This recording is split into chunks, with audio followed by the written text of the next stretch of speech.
What if you were told that the entire observable universe, like every galaxy, every single star, the planet you're literally standing on right now, what if all of that is just a single microscopic speck of dust floating in this much larger, completely invisible reality? Right. It's a huge concept to wrap your head around because it completely upends our standard definition of reality. I mean, we're so accustomed to relying on our senses, to define what is real. Yeah, if we can measure it or, map it, then it exists. Exactly. But the cosmology we are looking at today argues that our physical map is not just incomplete, it's barely even a footnote in the grand scheme of things. Yeah, that's wild. So welcome to today's deep dive. Our mission today is to explore this highly intricate, genuinely fascinating metaphysical text that maps out the cosmos in a way you have probably never considered before. It really is unique. It details this invisible parallel realm known as the Elysium world. Right. And before we really get into the mechanics of this, let's lay down some ground rules for you listening. Today, we are exploring a very specific spiritual and metaphysical text. We are not endorsing these viewpoints. We are definitely not taking any religious sides here, and we are not presenting this as empirical science. Yeah, that's an important distinction to make. For sure. Our goal is just to be your impartial tour guides. We're just reporting the incredible imagery, the ideas, and the cosmology contained purely within this source material, just to help you understand its unique worldview. And it really is a breathtaking piece of world building. I mean, the source blends elements of Buddhism with this deeply imaginative physics and a really grand cosmic hierarchy. So how does it actually break down reality? Because it's not just one big universe, right? No, it essentially breaks reality down into two main categories. You have positive space and negative space, and it details exactly what goes on in the realms we cannot physically see. Okay, so before we can really visit this Elysium universe, we have to understand the physics of how it supposedly operates, right on top of our own world. Let's start with the positive universe. Right. So according to this framework, realms like the 1,000-year world and the 10,000-year world, they belong to the positive universe. And what does that mean, practically speaking? It means things there have a physical form. They possess an objective existence that you can interact with physically. And most importantly, they have a lifespan. They are bound by time, so they eventually end. Okay, but the Elysium world, which this cosmology aligns with the Western Elysium world in Buddhism, that operates on an entirely different set of physical laws. Exactly. The text classifies it as negative space. So what does negative space actually mean for the things inside it? Well, in negative space, the whole concept of a physical body is just irrelevant. Time essentially disappears. Objects and beings don't exist because they have a physical form. They exist purely by their eternal nature. Yep. Yeah, they can take on a temporary physical form if they need to interact with the positive world, but their true baseline existence is totally abstract. It's just pure information and spiritual energy. Okay, let's unpack this. Let me see if I can translate this for you listening. So if the positive universe is the hardware, like the physical phone or computer you were listening to this on, the casing you can actually touch, Right, the physical stuff. then Elysium is like the cloud software running invisibly in the background. Like it contains massive amounts of information, it dictates how things operate, but it isn't bound by the physical microchip. Yeah, that analogy holds up really well. And to make it even more grounded, the source actually uses a phenomenon we all experience to explain negative space: dreams. Wait, really? Dreams? Yeah, dreams, according to this text, are not just random neurons firing in your sleep. They are actual excursions into negative space. Hold on. You are saying that when I am asleep Hmm. and I am dreaming that I don't know, forgot to wear pants to a high school math test, Yeah. I am navigating a real metaphysical location. Well, within the logic of this text, yes. But the environment of that location, the size, the vividness, the color of your specific dream world, all of that is dictated entirely by what the text calls your spiritual mass or your perception. Interesting. So what does a high spiritual mass dream look like? If someone has a highly refined spiritual nature, their negative space is expansive. They will dream in vivid, brilliant colors. They might dream of soaring above clouds or interacting with gods and higher beings or getting glimpses of higher realms. Okay, but what if you were someone who mostly dreams about really mundane things? Like, I just dream about sitting in an office, answering emails, or wandering the aisles of a grocery store. What does that say about you? The source actually addresses that. It argues that people whose dreams are strictly confined to mundane human society, they possess a lower thinking ability or a denser, heavier spiritual mass. Ouch. So I'm just metaphysically dense. Well, according to the text, their access to negative space is restricted by their own spiritual limitations. But those with deeper perception, they might actually solve complex waking world problems in their sleep because they are accessing a broader, more fundamental layer of reality. That's fascinating. But, if you are listening to this on your commute right now and you're looking at physical cars and concrete buildings, it is really hard to accept the premise that all of this is just the hardware and the real action is happening in some invisible software layer. Oh, absolutely. It's counterintuitive to everything we experience. So how does the text prove to a skeptic that this negative space is constantly overlapping our own? What's fascinating here is it actually points to the human brain itself. The text explicitly states that the human brain is a holographic reflection of the entire universe. A holographic reflection, like it mirrors everything. Yeah, exactly. In the same way a single drop of blood contains your entire genetic code, the brain has the inherent capacity to reflect both positive and negative space. But it also acknowledges our limitations.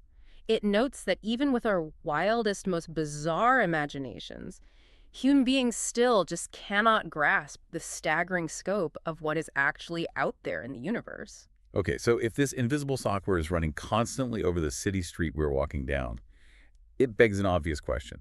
What do we look like to the software? Right. Like if someone in the Elysium world is looking down at Earth, how do we appear to them?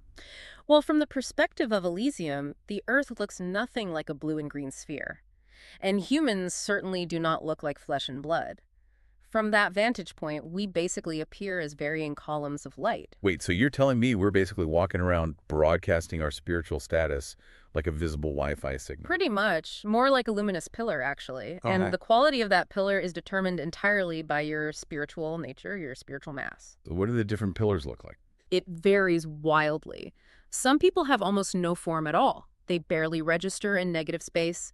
Others appear as a dim, weak light. Some project a dense red light, while those with highly elevated spiritual mass, they appear as brilliantly colorful, towering columns. That is quite the visual. And it isn't a static aura either. This light column actively changes based on your long-term self-refinery or, conversely, your self-deterioration. I can just hear the skeptic asking, well, if towering columns of light are walking around everywhere, why can't I see them? A very fair question. But the source uses these great, highly logical biological analogies to address exactly that. It points out that just because we cannot see a field rat running through the grass on a pitch-black night, we don't assume the field rat ceased to exist. Right, because an owl can see it perfectly fine. Exactly. The owl's retina structure is built to process that specific wavelength of reality. Our inability to perceive something is merely a limitation of our specific biological hardware. It's not proof of that thing's non-existence. And the text also uses the firefly, which I love.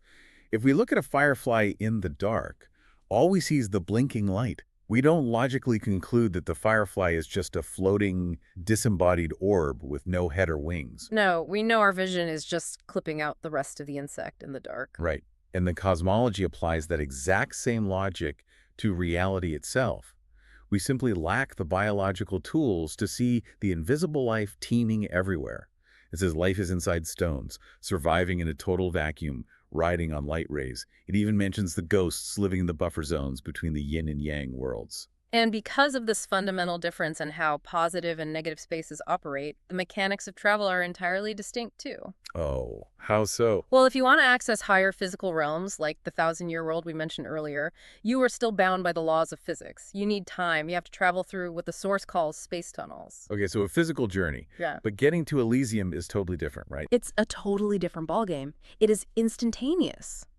Because Elysium is a negative space, the concept of distance is just void. So how do you get there? If your spiritual nature reaches the correct frequency, the text states you can, quote, become the Buddha very shortly.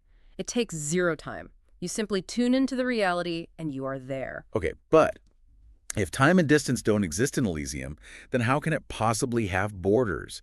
How do you map a place that has no physical space? because the architecture this text draws out is mind-bogglingly huge. It really is. The Mhm. scale is almost impossible to visualize.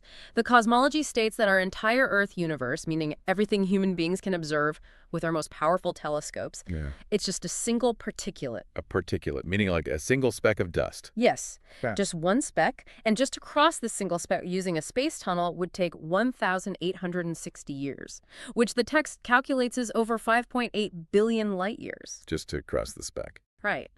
Earth is just a tiny, insignificant member of a solar system.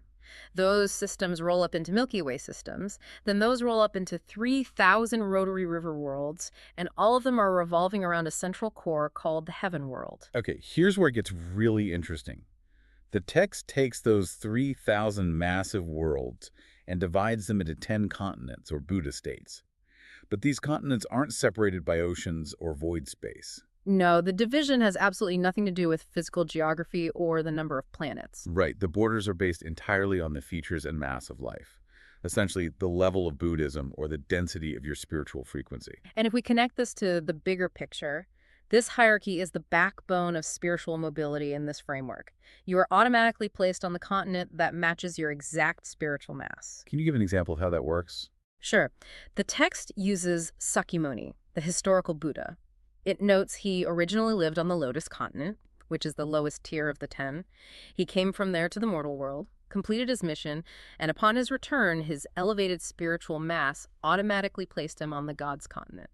So if travel to Elysium is instantaneous, why can't a being on a lower continent just, will themselves to visit a higher one? Because there are strict, impenetrable metaphysical regulations preventing it, the source likens it to the famous Chinese mythological story of the Monkey King drawing a protective circle on the ground for Monk Tang. Oh, right. If you don't possess the specific magical power, or in this case, the requisite spiritual frequency, you physically and metaphysically cannot cross the line. The environment simply rejects you. Wow. Okay. So let's test this consciousness equals environment idea. To really understand what existence looks like when willpower replaces physics, we need to look at this incredibly detailed story the text provides about a party on the Celestial Islands continent. Oh, this story is amazing. So the Celestial Islands continent is described as a rotating disk of mist and dust that is 300,000 light years wide. Just casual 300,000 light years. Right. And the mist is actually the Heaven River, and the dust particles are 80 billion planet-sized islands.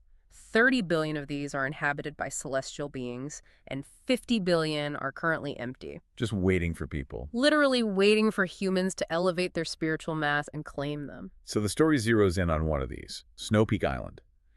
And it is completely desolate. Dry, cracked, no plants, no animals. Just a 10-tiered mountain that shifts colors, ending in a snow-white peak. Very barren. Very. And at the bottom of this mountain, a totally common stone suddenly wiggles and transforms into this breathtakingly beautiful celestial being named Yu. Right, and as the master of this newly claimed island, she decides she wants to demonstrate a new magical spell she's mastered. So she invites some friends from across the cosmos. The invitation method is so wild. She exhales glowing fireballs from her head that just shoot off into space. And the source actually follows one fireball as it flies over oceans and islands until it finds a dolphin sleeping on a beach. Yeah, a dolphin. The fireball enters the dolphin. The dolphin shakes, turns into a handsome man, summons a winged horse right out of the ocean waves, and rides off into the sky to attend the party. And the guests arriving at Snow Peak Island, they represent a spectacle of absolute cosmic diversity. The text details them arriving on the strangest conveyances. They're riding peacocks, floating on giant pen holders, wrapped inside tornadoes, or being pulled on dog sledges. And the beings themselves are equally bizarre. Oh, right? definitely. Some are massive giants, some have 18 hands, some have 3 eyes, some are gorgeous fairies, and some have beards that literally drag on the ground. But remember, they were arriving on a totally barren rock. So one of the guests, a giant red-faced Buddha, essentially complains, like, you invited us here, you can't just make us stand around in the dirt. Yeah, he wants some hospitality. Exactly. And what follows is a masterclass in how negative space operates. Yu smiles, waves her right sleeve, and instantly conjures a massive palace with red bricks, green tiles, and miles of corridors. Then she waves her left sleeve, and thousands of exotic plants, bamboo forests, and fragrant fruit trees instantly sprout from the barren ground.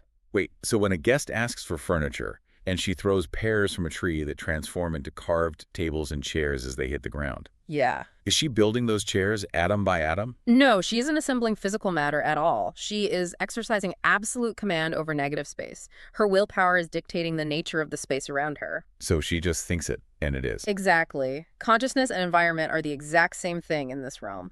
That explains the waiters then. A guest asks what she's going to put in an empty courtyard. She conjures a pond filled with frogs and swans. Then she breathes a mist over a peach tree.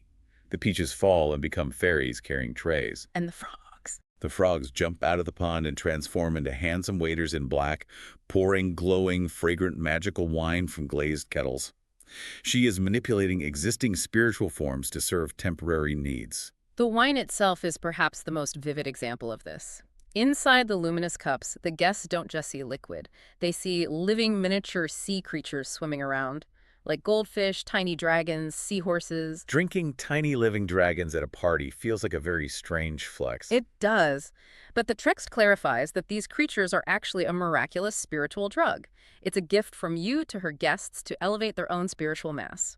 They drink it down, and when Master Empty, a highly respected elder, asks for more entertainment, the ducks from the pond turn into an orchestra playing lutes, and the swans turn into dancers in the sky. It is such a vivid, sensory-rich celebration.